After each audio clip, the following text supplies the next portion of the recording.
health facilities na lang. Ihatag ni Kuya Go. No? So muna, mga kaigsunan, mga leaders o mga members sa tuwang barangay sa Vicente, kailangan kong nakasayon niya na. Ato na po dahil iyanalin sa pagkabot sa tuwang maabot na board member, kaning mayor sa Santo Tomas, o kanina itong board members sa Distrito 2, sa itong palakpakan, si Tatay Erneng Evangelista.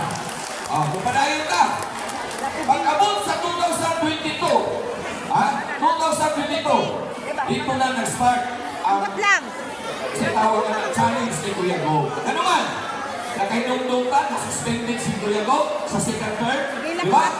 90 days na nasuspended si Kuya Go. Kung sa gibuhat sa kalaban, ilahang i-review, ilahang i-recall matag-umpis. Kami na ng mga staff, gikuhaan ng motor.